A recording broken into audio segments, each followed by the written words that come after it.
Hello students, आज हम देखेंगे रिनंसिएशन ऑफ शेयर क्या होता है। रिनंसिएशन ऑफ शेयर, शेयर का त्याग मतलब क्या है? जब कोई मौजूदा शेयर होल्डर अपने राइट्स इश्यू में मिलने वाले शेयर खुद न लेकर किसी और को देना चाहता है तो इसे रिनंसिएशन कहते हैं।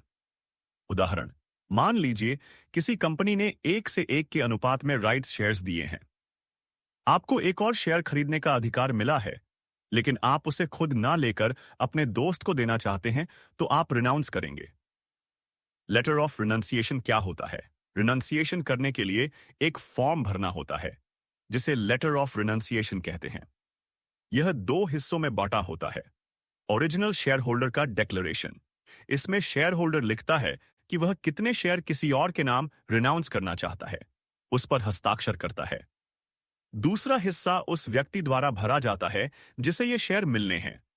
वह व्यक्ति कंपनी से रिक्वेस्ट करता है कि उसे ये शेयर अलॉट कर दिए जाएं। ओरिजिनल शेयर होल्डर, मैं ये राइट्स शेयर्स नहीं लेना चाहता, मेरी जगह यह व्यक्ति ले। रिनाउंसी, न्यू पर्सन, मैं ये शेयर्स लेना चाहता हूं, कृपया अलॉट कर दीजिए। स्टेटमेंट ऑफ शेयर, अलॉटमेंट, विस्तार में समझाइए। शेयर अलॉटमेंट क्या होता है? जब कोई कंपनी अपने शेयर्स इश्यू करती है, जैसे कि आईपीओ के दौरान, तो बहुत सारे लोग उन शेयर्स के लिए अप्लाई करते हैं। अब कंपनी ये डिसाइड करती है कि किसको कितने शेयर्स अलॉट किए जाएंगे। इस पूरे प्रोसेस को शेयर अलॉटमेंट कहते हैं। स्टेटमेंट ऑफ शेयर अलॉटमेंट क्या होता है? जब बोर्ड ऑफ डायरेक्टर्स बीओडी ये तय कर लेते हैं कि किन एप्लीकेंट्स को कितने शेयर्स मिलेंगे, तो वे एक रजिस्टर या स्टेटमेंट तैयार करते हैं।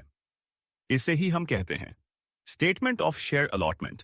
यह एक ऐसा डॉक्यूमेंट होता है जिसमें यह जानकारी होती है: एप्लीकेंट का नाम और एड्रेस, उसने कितने शेयर्स के लिए अप्लाई किया, उसे कितने शेयर्स अलॉट किए गए, उसका demat account number, depository ID, NSDL CDSL का ID, PAN, permanent account number.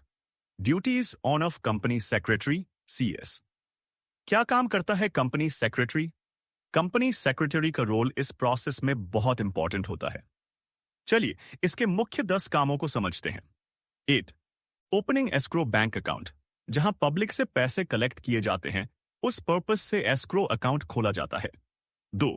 Drawing agreement, underwriters और अन्य पार्टीज के साथ जरूरी लीगल एग्रीमेंट्स तैयार किए जाते हैं। 3. स्टैट्यूटोरी प्रोविजंस पूरे करना, लॉ और रूल्स जैसे सेबी के रेगुलेशंस को फॉलो करना। 4. बोर्ड ऑफ डायरेक्टर्स की मीटिंग तैयार करना, डायरेक्टर्स की मीटिंग ऑर्गेनाइज करना ताकि अलॉटमेंट डिसाइड हो सके। 5. इन्फॉर्मिंग एप्लीकेंट्स, जिन्हें शेयर्स मिले हैं या नहीं मिले उन्हें इन्फॉर्म करना। 6. Preparing list of applicants as per categories, जैसे रिटेल, क्यूआईबी, एचएनआई, इनके हिसाब से लिस्ट बनाना। 7. Filing share allotment statement, registrar of companies ROC के पास अलॉटमेंट का ऑफिशियल स्टेटमेंट फाइल करना। 8. अंडरराइटिंग कमीशन, अंडरराइटर्स को कमीशन का पेमेंट करना। 9.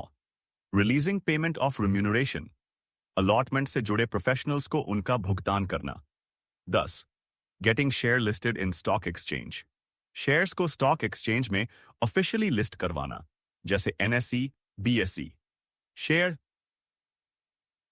शेयर कॉल क्या होता है? जब कोई पर्सन किसी कंपनी के शेयर्स खरीदता है तो जरूरी नहीं कि वह पूरा पैसा एक बार में ही दे दे। कंपनी धीरे धीरे पैसा मांग सकती है। इस प्रोसेस को कहते हैं कॉल ऑन शेयर, यानी कंपनी द्वारा मांगा गया वह अमाउंट जो शेयर होल्डर्स को पे करना होता है। कंपनीज एक्ट के अनुसार शेयर कॉल से जुड़े important provisions. Provision in articles of the company, company के आर्टिकल्स ऑफ एसोसिएशन, नियमों की किताब में शेयर कॉल करने की पूरी व्यवस्था होनी चाहिए। कॉल विदाउट एनी बायस, पार्शियलिटी नहीं होनी चाहिए। सभी शेयर होल्डर्स के साथ समान व्यवहार होना चाहिए। कोई भेदभाव नहीं किया जाना चाहिए। Resolution in meeting of the BOD, company के बोर्ड ऑफ डायरेक्टर्स को एक प्रॉपर मीटिंग में रेजोल्यूशन पास करना होता है कि कब और कितना कॉल अमाउंट लिया जाएगा। डिमांड नोटिस, कम से कम 14 दिन पहले देना जरूरी है।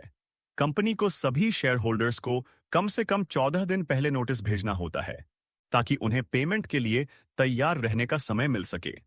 शेयर ट्रांसफर और वोटिंग राइट्स से संबंधित प्रोविजन। अगर किसी शेयर होल्डर ने कॉल अमाउंट नहीं भरा है तो उसके शेयर ट्रांसफर करने और वोटिंग राइट्स पर रोक लग सकती है।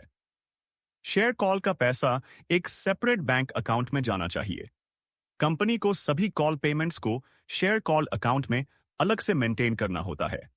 2 इंस्टॉलमेंट्स के बीच कम से कम 1 महीने का गैप जरूरी है। कंपनी एक ही महीने में बार बार पैसे नहीं मांग सकती। कम से कम 1 महीने का अंतर रखना जरूरी होता है। अगर कोई शेयर होल्डर समय पर पैसा नहीं देता तो उस पर इंटरेस्ट लग सकता है। डिले होने पर कंपनी इंटरेस्ट चार्ज कर सकती है। शेयर कॉल की प्रक्रिया, procedure of making share call. Resolution regarding share call. सबसे पहले कंपनी के बोर्ड ऑफ डायरेक्टर्स बीओडी एक रेजोल्यूशन पास करते हैं जिसमें यह तय होता है कि कितना कॉल अमाउंट शेयर होल्डर्स से लिया जाएगा और कब। मतलब ऑफिशियल अप्रूवल लिया जाता है कि अब पैसा मांगा जाएगा। Closure of register of members, notice before 7 days। Shareholders का रिकॉर्ड रखने के लिए रजिस्टर ऑफ मेंबर्स बंद क्लोज किया जाता है ताकि उसी समय तक के रजिस्टर्ड शेयर होल्डर्स को ही कॉल नोटिस भेजा जाए। इस क्लोजर से कम 7 दिन पहले नोटिस देना जरूरी होता है। मतलब एक फाइनल लिस्ट बनानी होती है कि किससे पैसा मांगा जाएगा। Preparation of list of call on shares. अब कंपनी एक लिस्ट बनाती है जिसमें लिखा होता है कि किस किस शेयर होल्डर से कितना कितना पैसा लेना है। मतलब कॉल अमाउंट की कैलकुलेशन और एलोकेशन की जाती है। Information to the bank, share call account. Call का पैसा लेने के लिए एक सेपरेट बैंक अकाउंट खुलता है जिसे शेयर कॉल अकाउंट कहा जाता है। बैंक को इसकी जानकारी दी जाती है। मतलब शेयर होल्डर्स से जो पैसा आएगा वो इसी अकाउंट में जाएगा। Sending notice of call before 14 days। Company सभी एलिजिबल शेयर होल्डर्स को कम से कम 14 दिन पहले कॉल नोटिस भेजती है जिसमें पेमेंट की अमाउंट और ड्यू डेट का जिक्र है। मतलब शेयर होल्डर्स को एडवांस में इन्फॉर्म्ड किया जाता है। Payment of call on share.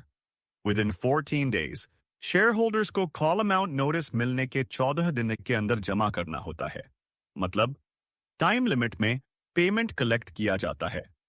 Recording call money received in call list. Company जो भी पेमेंट रिसीव करती है उसे कॉल लिस्ट रजिस्टर में रिकॉर्ड करती है ताकि अकाउंट्स में ट्रांसपेरेंसी बनी रहे। मतलब हर एक शेयर होल्डर का पेमेंट प्रॉपरली नोट किया जाता है। सेक्रेटरी की जिम्मेदारियां, duties of company secretary. Share call के संदर्भ में आर्टिकल में प्राविधान की पुष्टि करना। सेक्रेटरी सबसे पहले यह सुनिश्चित करता है कि आर्टिकल्स ऑफ एसोसिएशन ओए में शेयर कॉल से जुड़ी प्रोविजन व्यवस्था मौजूद है या नहीं। अगर एओए में कॉल के रूल्स बने हुए हैं तभी आगे की प्रक्रिया होगी। मतलब नियमों को जांचना कि शेयर कॉल करना वैध है या नहीं। To get the resolution, secretary को बोर्ड ऑफ डायरेक्टर्स से शेयर कॉल के लिए रेजोल्यूशन पास करवाना होता है। वह बोर्ड मीटिंग ऑर्गेनाइज करवाकर कॉल के लिए अनुमति लेता है। मतलब शेयर कॉल की ऑफिशियल मंजूरी दिलवाना। Issuing notice in newspaper. 7 दिन पहले बंद होने वाले सदस्यों के रजिस्टर के बंद होने से पहले सेक्रेटरी को यह सुनिश्चित करना होता है कि रजिस्टर ऑफ मेंबर्स बंद करने से कम 7 दिन पहले न्यूज़पेपर में नोटिस दिया जाए ताकि सभी शेयर होल्डर्स को एडवांस में पता चल जाए। मतलब रजिस्टर बंद करने की सूचना सबको सार्वजनिक रूप से दी जाए। List of calls in arrears. Secretary को यह भी देखना होता है कि किन शेयर होल्डर्स ने पहले की कॉल्स का पेमेंट अभी तक नहीं किया है। उसकी एक लिस्ट बनाई जाती है जिसे कॉल्स इन अरियर्स कहते हैं। मतलब पिछला बकाया अमाउंट की जानकारी रखना। ओपनिंग एक बैंक अकाउंट। सेक्रेटरी को एक सेपरेट बैंक अकाउंट खोलना होता है जिसमें शेयर होल्डर्स अपनी कॉल अमाउंट जमा करेंगे। इसे शेयर कॉल अकाउंट कहते हैं। मतलब पैसा कलेक्ट करने के लिए सही और अलग बैंक अकाउंट खोलना। Making note of call money.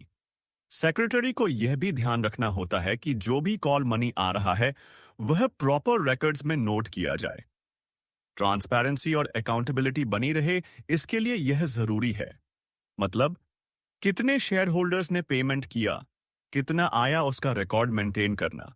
बस आज के लिए इतना ही। नेक्स्ट टॉपिक हम अगले लेक्चर के अंदर देखेंगे।